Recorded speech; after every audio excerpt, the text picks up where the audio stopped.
আমাদের এলাকায় তো আপাতত বিএনপি প্রার্থী এগিয়ে আছে। আমাদের এলাকায় মোটামুটি ভালোই উন্নয়ন হবে। যে মনে করেন যে নওশাদ জমির আপনার নির্বাচন করছে বিএনপি থেকে, তো ওনার মোটামুটি ভালো, ফিল্ড ভালো আছে। তো ইনশাল্লাহ উনি আর কি নির্বাচিত জয় হবে, হলে অনেক উন্নয়ন করবে। কারণ ওনার বাবা স্পিকার ছিল, উনি অনেক উন্নয়ন করছে আমাদের এলাকায়, ঠিক আছে, অনেক উন্নয়ন করছে উনি। মোটামুটি আশা করি যে ওনার বাবার মতো উনিও কাজ করবে। বিএনপির পরে আমার জন্য বর্তমান যেটা আছে সেটা হচ্ছে জামাতের আর কি আপনার সমর্থনটা বেশি আছে।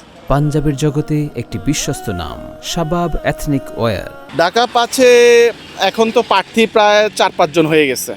এখান থেকে বিএনপির প্রার্থী যিনি আছেন উনি আগে আছে এখনকার প্রেক্ষাপটে। এখন সামনে আরও আমাদের এখন তো জরিপ আপনারা করতেছেন, আমাদের যে ইলেকশন হচ্ছে এখন আগামী আরও 5-7 দিন গেলে বোঝা যাবে যে আসলে কে আগে আছে।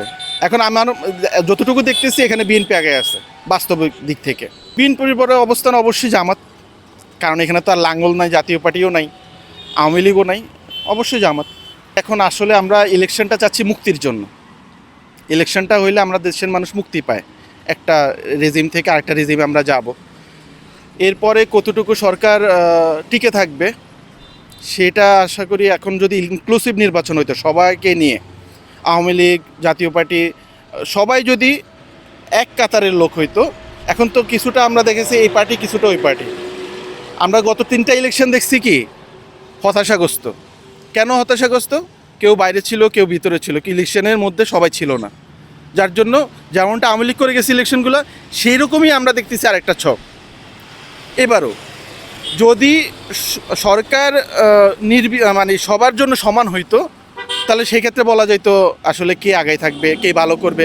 কারণ এখন বিএনপি আগায় আছে, বিএনপি আমার মতে আগায় আছে। এখন ভালো করবে কে, সেটা আসলে যিনি পাশ করবেন তার বিবেক বিবেচনা অনুযায়ী সততা, সৎ ন্যায়নিষ্ঠ, যে আমি গত 14 বছর 15 বছর ক্ষমতা পালন করার পরে যেরকম রোশানলে পড়ছে তারা যদি এখনও শিক্ষা না নেয় ওইখান থেকে, তাহলে আগের মতোই হবে। আর যদি শিক্ষা নিয়ে থাকে অবশ্যই দেশের জন্য ভালো করবে।